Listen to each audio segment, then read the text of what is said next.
o le tatou wati i le nei afiafi o le aso sapati aso iwa novema lua afe lu sulima oka le pisi Samoa o lau tapua inga le nei vaitau o le vaitau lava ia wanga atu i seleselenga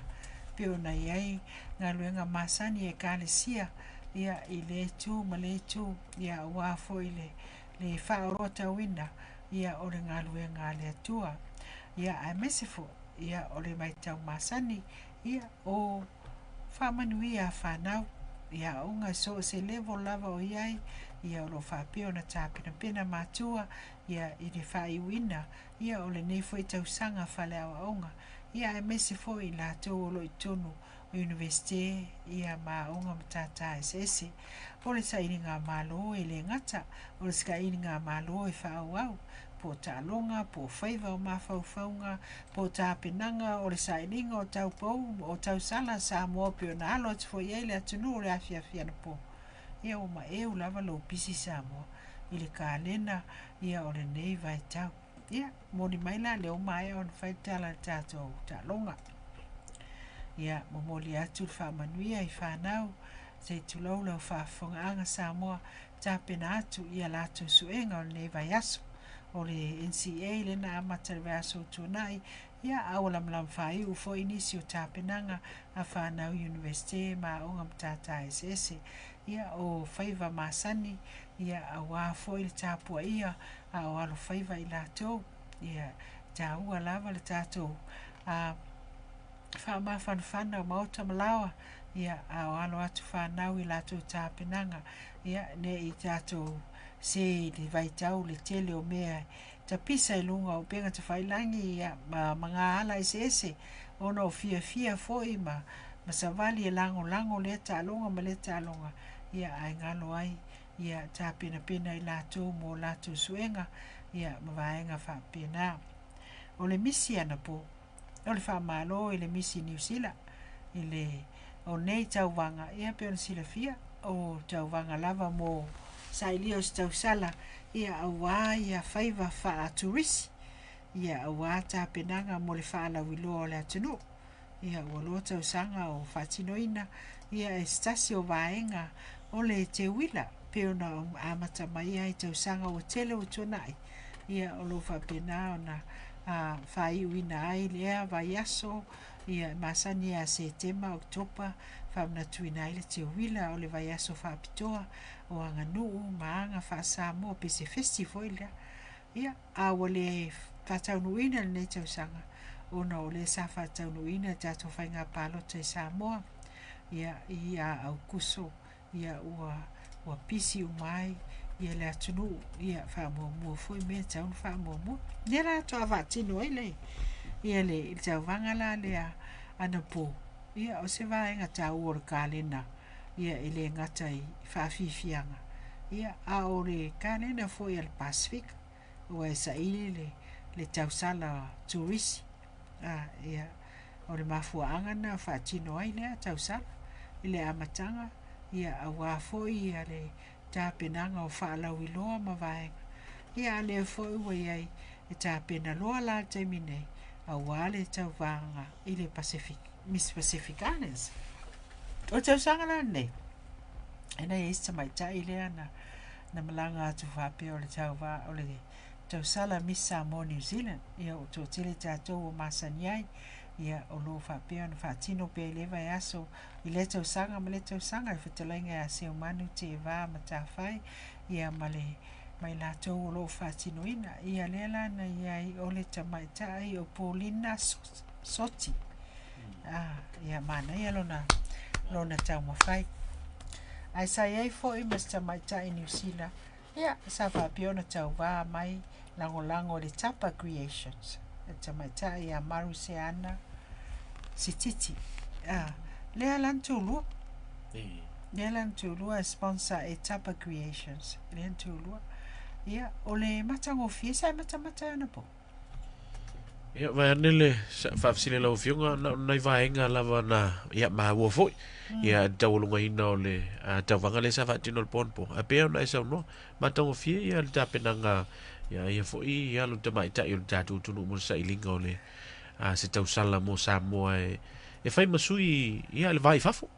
fo ile fai ma ia tupulanga talavou ia wa fo ile sfulma lua ia tama ita ia no sfulma tele ia to tele ai Samoa pe to tolu e mai Australia mali ia au mamanu Maria wa tasia Samoa ia au telo ia New Zealand sorry au telo la to sa fo ia le lo pe la to Kilani South Dunedin South Wellington e South Auckland City ole moni mau mai ai la to se sa ili sa va no i au tau o i sa tau va ia au lupe fa le o lo tau va fo i lea fa anga tama po lea fo i taleni ia ole moni mau mai ai la to e te le ole i loa e mau mai ai ole to ole loto ole experience ia matu langa fa pena ia wa te le ata mai ta e fi au wai fo i lea va enga o soifuanga matango fie fa la wilo ai taleni ma vaenga ia mani ole sasina vaenga sa tapisa ile ia le Facebook ana po ia malu e mali ai ne weekend ia wa peace ia ne weekend ole ngata talonga le man Samoa pe sa no to sports ia le ufa tino ngalo ngari to Samoa ia ole misi Samoa fo ia le na fa ana po ia o matango fie ile weekend e tu sala yo o mai tai ola sa o sela la el tai mine wale o mai ya me se soundinga ia ne fo ya sapati sa lo atu ia ile mamalo sa moi ile tu male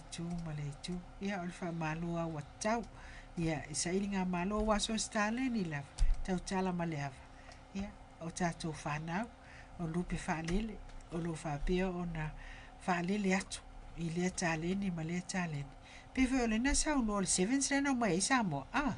ma ni lava ia lo fiunga me le fenga malanga fo ina anga email te to fitu le ta to tunu ia o vaenga lava wa ta penanga awai e ta ua ia o vaenga ni awai a to le leng ai le ingi tamu sanga fo i ave tau na tof ai fo i le malosi le manava ia me se fo i le tulanga fa le mafau il fa tinongo talong ele mfai ona tala le lo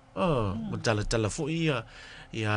le malosi te tau no o ia me se pe o i fina ungo le po le lalaki o le tulanga le o tai e pe le mis se fulu male lo ai o le mai tai le sa manu malu o le contestant number 11 lawa fionga fengai mali soti mapu ole manu malona sa familia to le na faturi fam talanga ya ila to malanga to New Zealand ia ole na manu malo na pu ia o fengai mali soti mapu ole fa ya o ngali University o Samoa National University of Samoa ia ai mesi foi ole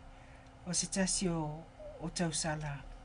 mai Samoa pauna simenta upa ulua ile neva yaso malava yaso o tapenanga pe o ss pe o ss le tu o tamaitai e alala Samoa ia malato we fafo wala matau atu inisi o lo fa mau ia vaenga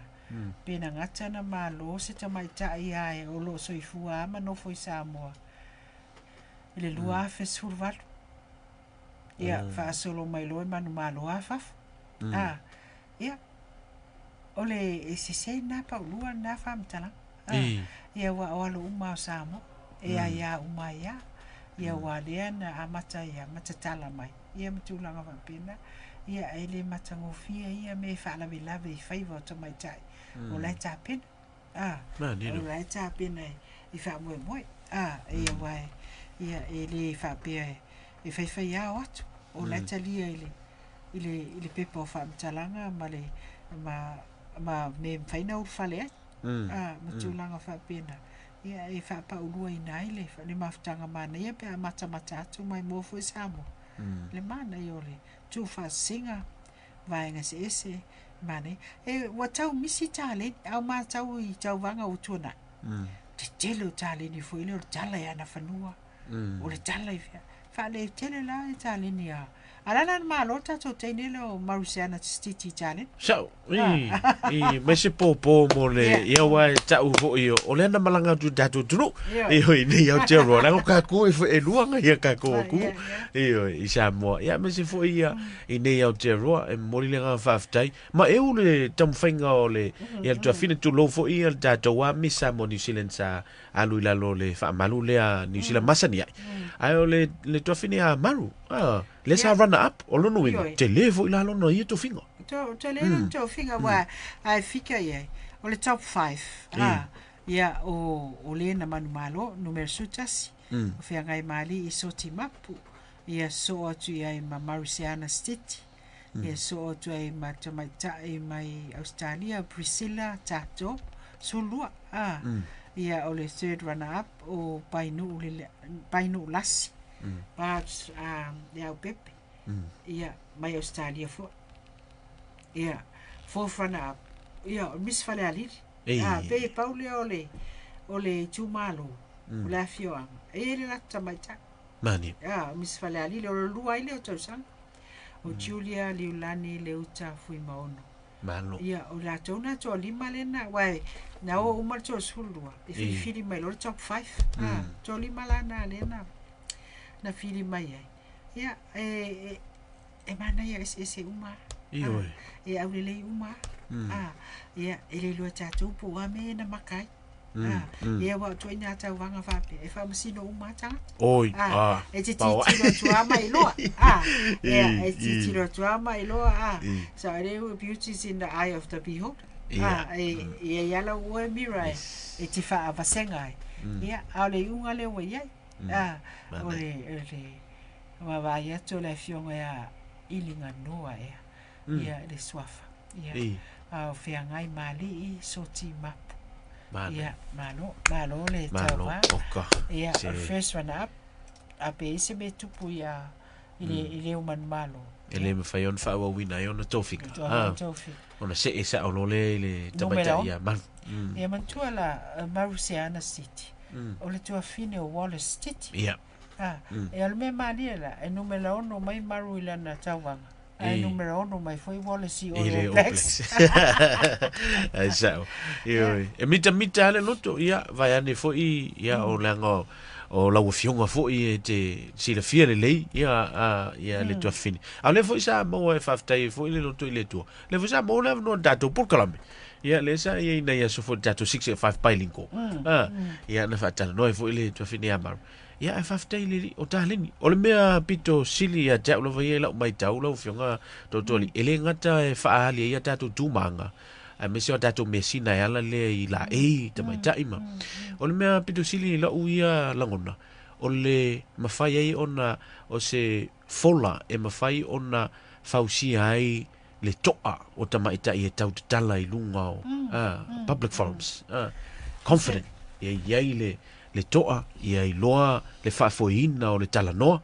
i le faafeiloa i le tu faaleanga nuu tu faalemano o mea na sa tamaita wina ia o tamaita i foi le sa manu ia faalongolongo te foi le ai e le foi le foi lana ia tala noa ele leila na ia no fonga se tulo ia e mese fo ia o sasko sipi fo Australia fa o tuai ia o la fa ia o ngai o NUS ia sko sipi fo Marusiana ia fa o tulang fa pena fo isi tamaita o le winga o fam talang o sa ona o le sile platform e mafai ona ngai e fa na tamaita e mawai ia e sele mana yo lo va ai tini au le mata tu te unga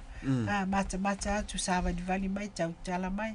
ia mtulanga fa pena ia fai pea ai le mana el pa ulu le fa mai e se te samo e se ni mai fa samo uma o samo uma e ala fa na fio atu o le fia samo o le fia io e dai nga tu le atunu o le si fo ile vaenga e ta ia tu ai loto fana loto fana ia wa le aungale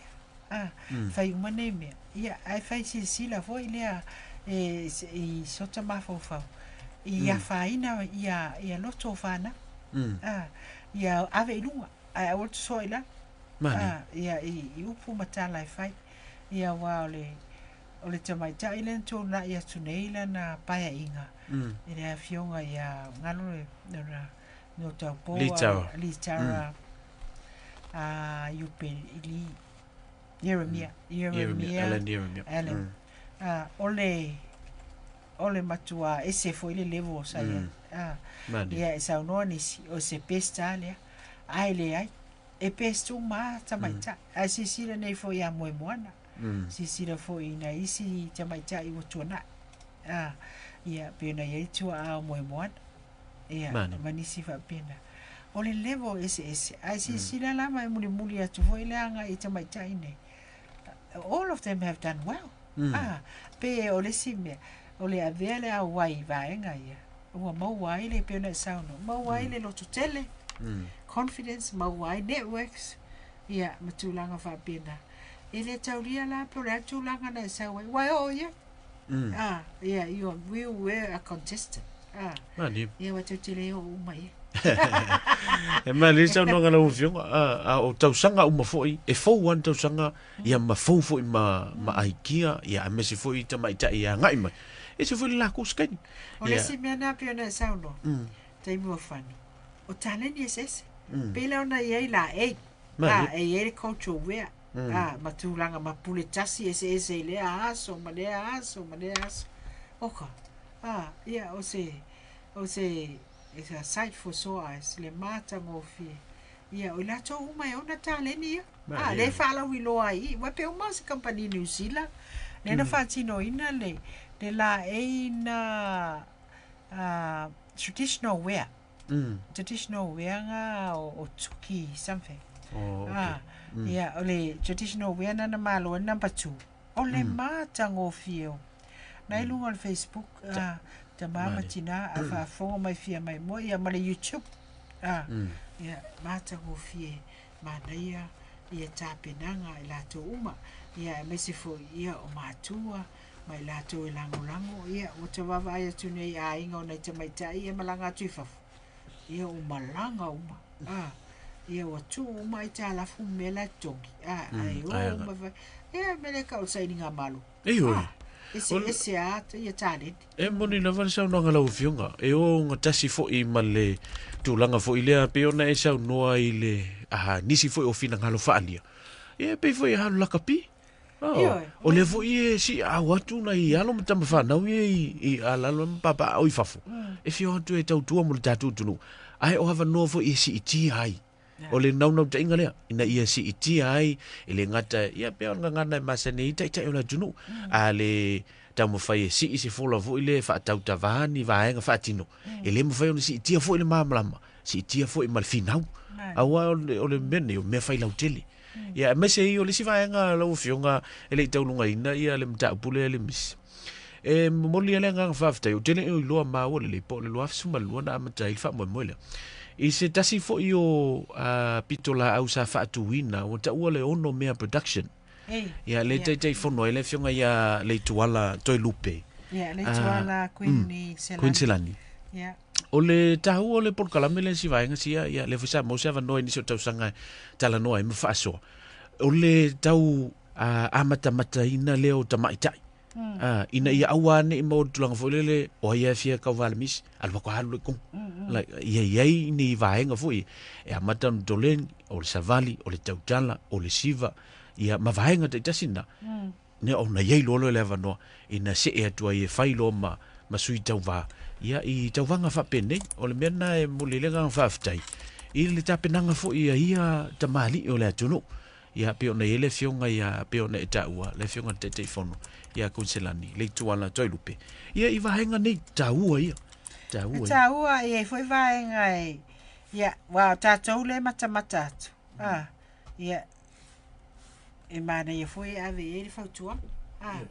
ia wa sisila ne e tauna ele fautuanga poleale o le weight o le umi o le size tauna I uma vaenga na wa mantu o le beauty contest o le ko ele se ia wa ele se su nga tau po mata mai ta yo samo ia le tau po ainga ia ma lalafanga ma la a o le tau sala sa ili mo le turisi ia ma mafuanga na fai ia au tele ana faungaina a o le the way sila e whanau tamaita pe on tata no o se awala e fisosoani i le fatu ina o le lumana o se vaenga tauala se vaenga tauala a le mera le pena sa noai ia e faitete foila ia i awala ina ia avea ma awala e fatu ma fatu puai ai awana i tape ina hai se tulo ina ia ua neva tau ia te le ame ia cyberbullying ia mtulanga fa pena te la ila to e tono tele mana tu lungo Facebook ia mtulanga fa pena ia na mana ia le siva ngole le simo le savale ina be kind online ia sa no male lofa i lungo Facebook mtulanga fa pena ia o tato fai fana uma te tulo fana uma e pele ainga ia mtulanga va pena ia ai ele ai fa se spe fa na pisa mai nei ia tato talunga na le lo fali tulanga va pena ate pena la wala foi na le ia wana ia se excuse ia alu se la paseni pole ala ni me fa la mai ia le la uma se la paseni lo tapin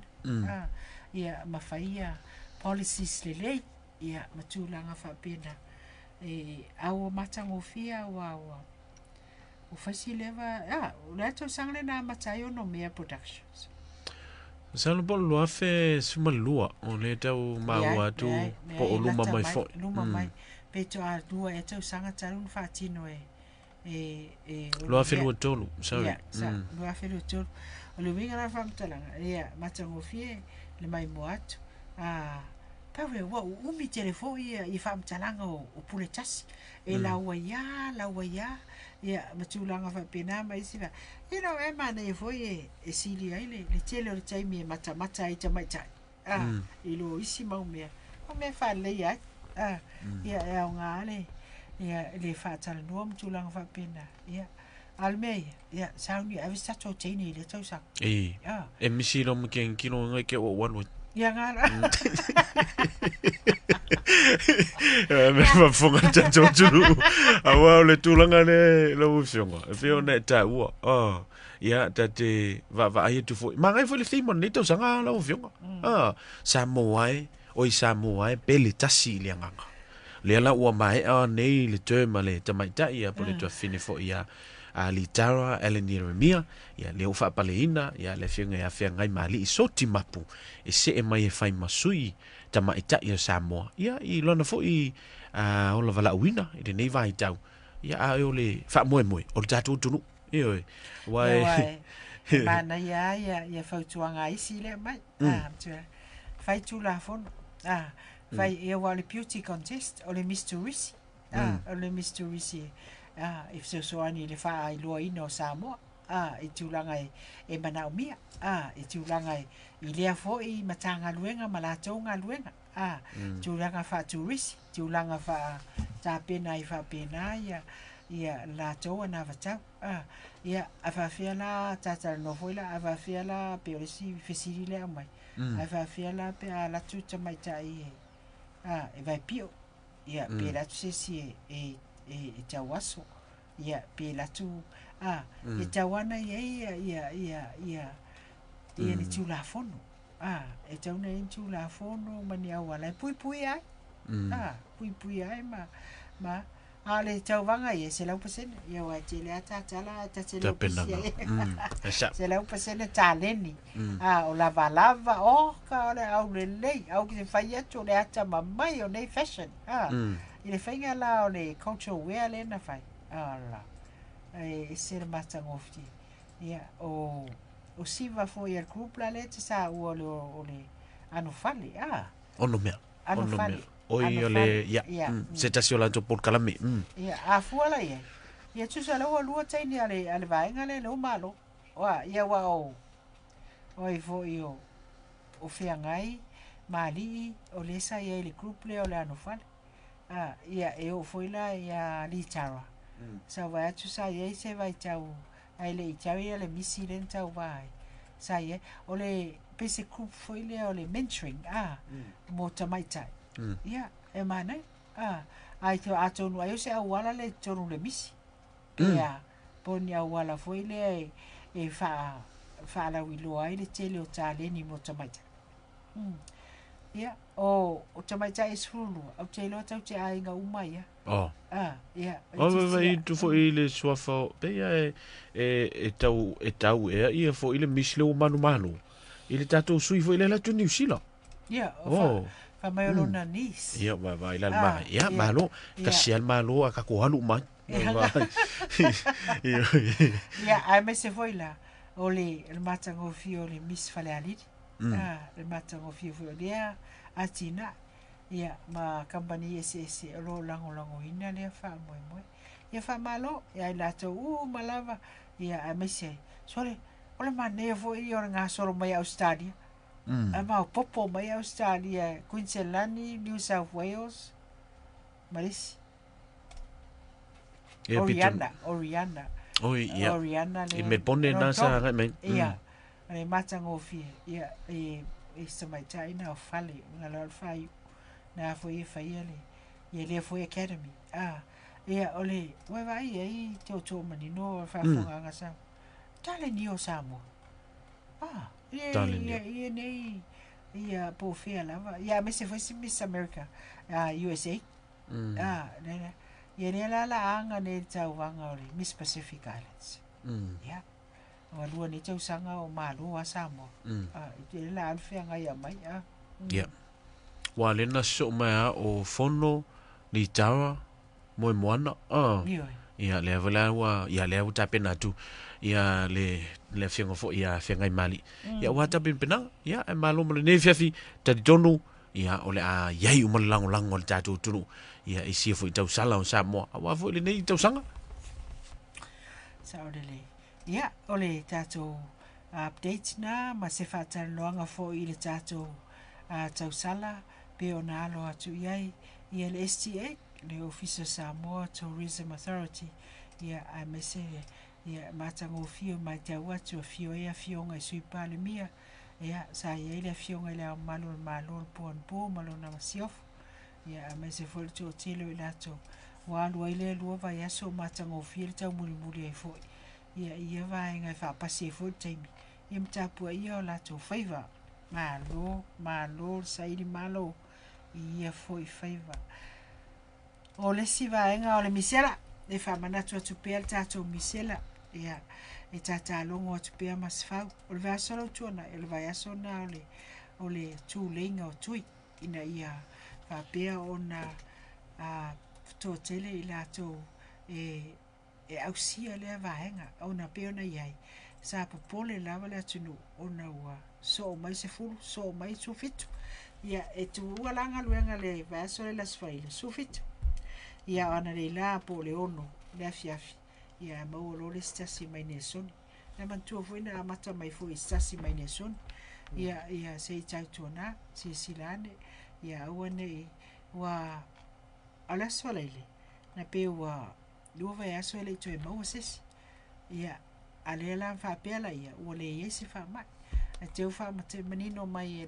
ele tanga luenga so fu malo loina se longa lava ua fase furu lua aso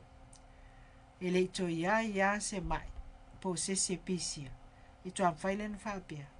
ua gola le mai gola le fa mai ai fa ia o le ta just mai so it's still there so fa wa pe fa ingo tatu tui pe no fa manatu mai i mtanga luenga so fu malo loina tato por kiki ma faiva malo i el terminate ia na o silafia ia al verso tuanai nena fai ele palota i o tara ma papa toe o i le sa tu lai mai e nisi o tamani o la tunu tainga ya pulu ris au tanga vaia tainga ya lia manaia Lorenzo Kaisara ia ma stamali tonga oi foi le sua fa to po ia to tolu la to Ia. Ia e tō fitu e lunga le board la lea o tara papatoetoe. E tō wha lau se e mai papatoetoe. E la sao vesi le na iai. Mea tu lau whafonga anga sa mo. O nao, o le tō wha lea mai papatoetoe. Ia o tangata anu o tupunga mai intia uma. Tō wha. Ia wha mai la le wha mtalanga. Tau sanga o tōna. Ia so alau pule ata i ta inga. O lea foi pule nga whai tū malo. Ia a tai fono papatoetoe. Ia o sui tai fono o tara. A tai fono o tara. Sui tai fono ia papatoetoe. Ia ai o mai loi i tau sanga nei. Malo tō wha lea. Ia papatoetoe. Majority e lo lato. Ia e le fia whasoa lo tai fono ma sui tai fono. Ia lea lau tū lai mai. Tai fono lato. Toi sui tai fono. Ia o le winga la o le whamtalang. O le winga le mafua ai te tau o tatou palota. Ia wa afua ia o tara ma e maulano palota tatou tangata. E le awa ia lau puata mwhainga. A waenga i o tūlai mai. Ia ua whapea ona se e atu foitua. Ia se mai luma nisi o tamali i mai isi foi atunu. Ia, mantua e tō tele foi lato i ne. Ia, a ro finau mai lava o tātou taitai. A iei e tātou tangata tamali i tupu tamali i lunga o ia boards. Ia, o le sao foi na iei o sta leo. Na e alu lan palo tale. Lau fio, sir. Ia, la sau sisi. Oi, il whainga pālota o tawam papatoetoe. Ia i le hawhiawhi fo i lea sa, wa ta ua le tūlanga lea i le whatautonga sa whatino ina. Ia sa iei fo inisi o ali imta mai tai fo i mai le tātou pitonu o Otawa. Ia nisi o whaalahapotopotonga sa whaalia ilo lātou whaanono tele ia i le tūlanga sa iai. Awa sa whaatino lava fo ilia ia o anga lava ia o mea le malo. Sa whaatino lava le pāno tai luma o tangata uma sa awai ia i le tai fono ma le no foa o le sui tai fono. Ia le fo ila sa whaaleo inai ia whaasea nisi o le tātou o tunuu ia manisi fo o tātou i lātou o lo alalampa pa au i Otawa. Ina ua le talia ina e papatoetoe ia po sui fo ia sa manu malo mai papatoetoe ia le to alalo ia po se whaatawanau o Otawa ina ia whaafesoa ai ia le tūlanga i le taitainga pe ona iei se tasi o finangalo sa whaalia ia pe le talawhea ngai le whaatino afa whaatino le tai wai tōtau sanga le term ia pe afa papatoe lisi i le term mua ia pe afa ia Otawa ia pita iane ia ele i talieina nisi fo io sui intia ia o le action team lea papatoetoe sa tūlai mai o le sunga ia Sandeep Saini o Kunao Bala ia o le taitai fono lea sa tūlai mai Kosmania ia ma le sui taitai fono o Paramount Singh ia o suina le team action team papatoetoe le sa manu malo mai fo ia o le alai po a lavala ni me finangalo ai Otawa ia e whaatala noa i tono le laulawa whano ia e langona fo ile e mawhaila vaona te ena le whiunga te whono por sui te whono ono lo i ala tonu numera ai mon temi nei ia o le fo e talia se unga o le whaamasinonga ia pe ona po mala e le sirfia tatu tunu sa o lo ta auto nei luma fale o ali imta mai tai malo se tangi e nga i sui e tofa i le whatinonga o le pālota ia pe ini awala e le i talwhengai mantula fono ia o le lai ta auto ai o le lai ta auto i luma o le whainga pālota ia o le mwana o civilians e le o ta ua po ai taununa e tustu singa po pepa whamtalanga nei lunga o le RNZ po le New Zealand Herald foi ia ta molia lava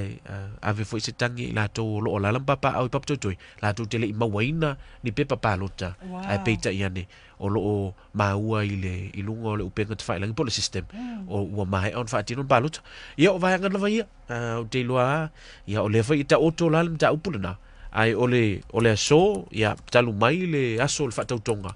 mo le anga i lumana o le tu alalo na au mai e le fianga fo ia lotu fuli po au Filipaina o ila ua i o lo i le Manuka Award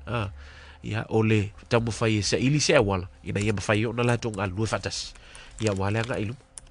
Malo whawhai mo le summary o le vaenga lea. Ai e au ngā tele ua o whalau tele e tam tau pēr na tala noa. I le au ngā ma le sila fia. E te tau o na tātou mata i tuinga vaenga ia Samoa. Ia ua afua tō tele a tātou Pasifika. Ia matulanga whapena. Ai se tātou mata i tū la le case lea. A whai wai eisi a nganga whapea. Ia nei lolo la ia. O lea o se mai whai ngā porokiki atunu i whafu. E whao le manu malo. Mantua fo ia whao le manu malo o whao awanoa. Ia e aluanga i elta mawainga. Whatino ila i o policies matulanga whapena. Ia se tanga iane. Ia i lea vaenga whaftai. Ia wae whate mo kalasi a ia. E mo i whaim whina. O lai e la toa i atau. E whatino le vaenga lea. Ia a sisile fo ila. Must be something in the air, eh? Sisile fo ila i Simon Seymour. David Seymour. Ia la tupati. Le vai nau ave ese ia tau Maori. Ave ese tu en Pasifika. Ave ese tu ia o mafu angala na tau enta to pol. Wa ale ai va enga ia. Ia e fengata ana ese va enga ole market. Tō tele i la tō ie ona ia business. Ia o tātou le power, neighbor power. Ia mawhalango i vaenga ia. Taulan tātou tau whai. E ro tātou malo si e ala mai. Ia wala ia piona iai. Ia whainga whaapule anga. Wha malo foila. Ia e lupe whaalele ma. Tam whanau Samoa ma le Pasifika. Ua tūlai mai. Ua mai tauina o tātou teleina. Tau sanga ese foi le alo wa yele tato o le ulua i pule nu i sa i New Zealand o se Pasifika ia a o sta mali Samoa ia mo ia la e tau ana pole foi vaenga ia pe on tupu mai o tau ia ai tau foi na tato sila to ane ia i le rau telenga o le atunu malo ia manil vai ngalo o ilo sa no ngalo fiong o le talu foi na o le to tele ata to sui Pasifika o tu lai mai to finga ia me se fo ia tu langa ia i no fo fa ali tu malo pito nu ia manga e tu lava ilunga pulenga fa le malo o le tatalo ia mole atu nu o le taua leo lo tatu panuta o le whatawa nau le na ia tailo i mo le lumanai wa tau fwin sila ia le Auckland Council ia inisi fo i o awala nisi o meto tia e whatino ai le mene o le panuta wa le la wailone ia i me ia avakul pusameni e mawhai a on tupu o in whawhitauti ia o le amata i tū vaenga lea ia matulanga wha au te tali tonu o la o sila ia nga ili whatino ino le paluta wa peo na ele paluta tele fo ile vena paluta online ana o paluta ia o lo whaau ai vaenga na sawa ia so noa ia peo na iei forms matulanga whapena ia ai ona o le tauta ia mai si foi tūlanga ia o tautonu o anga ia o tau atile nea fiaf malo i lau whaafonga anga Samoa i lea ua sililu mātaimi lea ua o toi lus 4 minuto yn tāna i tū la sutasi o tau mai sunga le whawhenga inga ia a wafo i tātou pokalame o le whono talo ma le whalitua le whawhenga inga le sunga ia eti fui maono makathi ai mai a te maua ia lo whatawa marutalainga a tōtō manino whaftai tele Samoa i lau mafta mai ni nea fiafi ia talitonu foi ia o lo whapeo ni whawhiawhia ai ai foi se upu le tauta mari lau whafonga ia malua ave fale ia ai lo whangia le tua ia au na whatawa ia whaonga ina pia awal tautua ina o e Samoa alo whapea le tua pui malu mauta malawa ia mai se vai aso fou matango fie ia wa foi faiva matiute o a masani ai ia so i fua mai manuia